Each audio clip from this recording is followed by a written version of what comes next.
Hi friends, welcome to my YouTube channel. ಇಂದು ನಾವು ನೋಡೋದು ಒಂದು ಸಾಮಾನ್ಯ ಎಪಿಸೋಡ್ ಅಲ್ಲ. ಇದು ಮನಸ್ಸಿನೊಳಗೆ ಕಚ್ಚುವಂತಹ ಸತ್ಯ ಮತ್ತು ಸುಳ್ಳಿನ ನಡುವೆ ನಡೆಯೋ ಯುದ್ಧ. ನೀವು ಕುಳಿತಿದ್ದಲಿಂದ ಎದ್ದು ಹೋಗೋಕ್ಕಾಗೋದಿಲ್ಲ ಅನ್ನೋ ಮಟ್ಟಿಗೆ ಹಿಡಿದುಕೊಳ್ಳೋ ಕಥೆ ಇದು. ಬನ್ನಿ, ನಿಧಾನವಾಗಿ ಭಾವನೆಗಳ ಜೊತೆ ಪ್ರತಿಯೊಂದು ಕ್ಷಣವನ್ನ ಅನುಭವಿಸ್ತಾ ಹೋಗೋಣ. ಮೊದಲಿಗೆ, ಈ ಕಥೆಯ ಹೃದಯವೇ ವಿನಂತಿ ಮತ್ತು ಭದ್ರ ನಡುವಿನ ಸಂಘರ್ಷ. ವಿನಂತಿ ಸುಳ್ಳು ಹೇಳಿದ ಕ್ಷಣ ಅದು ಕೇವಲ ಒಂದು ಸುಳ್ಳಲ್ಲ, ಅದು ಒಬ್ಬನ ಜೀವನವನ್ನೇ ಕಿತ್ತುಕೊಳ್ಳೋ ಪ್ರಯತ್ನ. ಆ ಕ್ಷಣದಲ್ಲಿ ಅವಳ ಮುಖದಲ್ಲಿ ಕಾಣೋ ಭಯ, ಗೊಂದಲ ಮತ್ತು ತಾನು ಸಿಕ್ಕಿಬಿದ್ದೆ ಅನ್ನೋ ಆತಂಕ, ಇದು ಎಲ್ಲವೂ ಸೇರಿ ಒಂದು ಮಾನಸಿಕ ಒತ್ತಡದ ಸ್ಫೋಟವಾಗ್ತದೆ. ಆದರೆ ಇದೇ ಸಮಯದಲ್ಲಿ ಭದ್ರನ ಶಾಂತ ಸ್ವಭಾವ, ಅವನ ನಿರ್ದೋಷಿತ್ವ, ದೇವರು ಬಂದು ಸತ್ಯ ಹೇಳಿಸಿದ ಕ್ಷಣ, ಅದು ಒಂದು ಭಾರೀ ಟ್ವಿಸ್ಟ್. ಪ್ರೇಕ್ಷಕರ ಮನಸ್ಸಲ್ಲಿ ಈಗಾಗಲೇ ಎಲ್ಲ ಬದಲಾಗ್ತದೆ ಅನ್ನೋ ಫೀಲಿಂಗ್ ಶುರುವಾಗುತ್ತೆ. ಮುಂದಿನ ಸೀನ್ ಸಾವಿತ್ರಿ ವರ್ಸಸ್ ಊರಿನ ಜನ. ಇಲ್ಲಿ ಇಮೋಷನಲ್ ಇಂಟೆನ್ಸಿಟಿ ಮತ್ತೊಂದು ಲೆವೆಲ್ಗೆ ಹೋಗುತ್ತೆ. ಸಾವಿತ್ರಿ ಎಷ್ಟೇ ಪ್ರಯತ್ನ ಮಾಡಿದ್ರೂ ಜನರ ಕಣ್ಣು ಮುಂದೆ ಸತ್ಯ ಬಯಲಾಗಿದ ಮೇಲೆ ಅವಳ ಮಾತುಗಳಿಗೆ ಬೆಲೆ ಇರೋದಿಲ್ಲ. ಬಾಳೆ ದಿಂಡನ್ನ ಕಾಲಿಗೆ ಅಂಟಿಸಿಕೊಂಡಿರೋ ಸೀನ್ ಅದು ಸಿಂಪಲ್ ವಿಷಯ ಅಲ್ಲ, ಅದು ಅವಳ ಕಪಟತನದ ಸಂಕೇತ. ಜನರ ಕೋಪ, ಅವಳ ಮೇಲಿನ ಅಸಹ್ಯ, ಛೀ ಅಂತ ಹೇಳೋ ಪ್ರತಿಯೊಂದು ಪದ ಅವಳ ವ್ಯಕ್ತಿತ್ವವನ್ನ ತುಂಡು ತುಂಡಾಗಿ ಒಡೆಯುತ್ತೆ. ಆಮೇಲೆ ಶಿವರಾಮೇಗೌಡರ ಮನಸ್ಸಿನ ಒಳಗಿನ ಸ್ಫೋಟ. ಇಲ್ಲಿ ನಾವು ನೋಡೋದು ಕೇವಲ ಒಬ್ಬ ತಂದೆಯ ಕೋಪ ಅಲ್ಲ, ಅದು ಪಶ್ಚಾತ್ತಾಪದ ಜ್ವಾಲೆ. ನನ್ನ ಮಗನ ಮೇಲೆ ಅನುಮಾನಪಟ್ಟೆ ಅನ್ನೋ ಆ ನೋವು ಅವನ ಮಾತುಗಳಲ್ಲಿ, ಕಣ್ಣೀರಲ್ಲಿ, ಕೈ ಮುಗಿಯುವ ಕ್ಷಣದಲ್ಲಿ ಸ್ಪಷ್ಟವಾಗಿ ಕಾಣಿಸ್ತದೆ.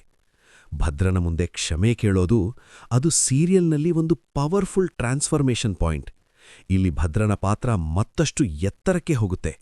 ಅವನು ಕೋಪ ತೋರಿಸೋದಿಲ್ಲ, ಬದಲಾಗಿ ಅರ್ಥ ಮಾಡಿಕೊಳ್ತಾನೆ. ಇದು ಅವನ ಪಾತ್ರದ ನಿಜವಾದ ಶಕ್ತಿ. ಆದರೆ ಈ ಕಥೆಯ ನಿಜವಾದ ಸೋಲ್ ಯಾರು ಗೊತ್ತಾ? ಅದು ವಿದ್ಯಾ. ಅವಳು ಭದ್ರನ ಮೇಲೆ ಇಟ್ಟಿರುವ ನಂಬಿಕೆ ಅದು ಕೇವಲ ಹೆಂಡತಿಯ ಪ್ರೀತಿಯಲ್ಲ, ಅದು ಆತ್ಮವಿಶ್ವಾಸ. ನನ್ನ ಗಂಡ ತಪ್ಪು ಮಾಡಲ್ಲ ಅನ್ನೋ ಅವಳ ಮಾತು ಇದು ಒಂದು ಡೈಲಾಗ್ ಅಲ್ಲ, ಇದು ಅವಳ ಕ್ಯಾರೆಕ್ಟರ್ ಡೆಪ್ತ್.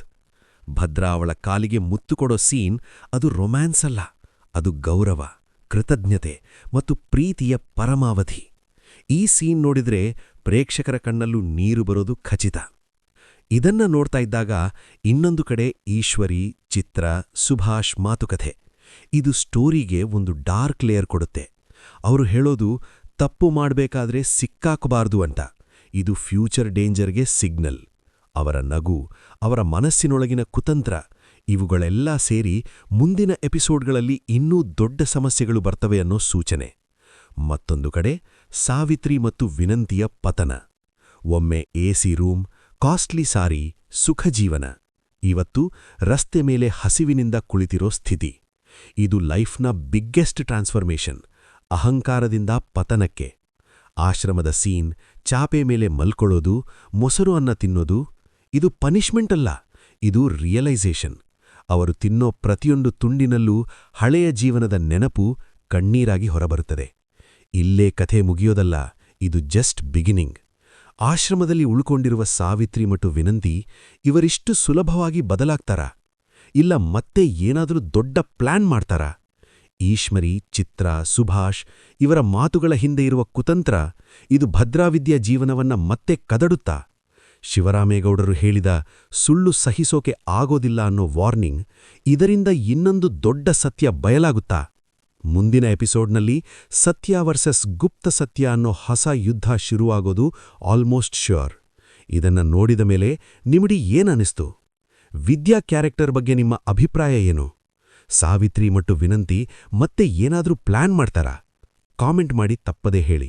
ಮತ್ತು ಇಂತಹ ಇಮೋಷನಲ್ ಟ್ವಿಸ್ಟ್ ಫೀಲ್ಡ್ ಎಕ್ಸ್ಪ್ಲನೇಷನ್ಗಾಗಿ ಚಾನಲ್ ಸಬ್ಸ್ಕ್ರೈಬ್ ಮಾಡೋದನ್ನ ಮರೆಯಬೇಡಿ. ನಾಳೆ ಇನ್ನೊಂದು ಸ್ಫೋಟಕ ಎಪಿಸೋಡ್ ಬ್ರೇಕ್ಡೌನ್ ಜೊತೆ ಮತ್ತೆ ಸಿಗೋಣ.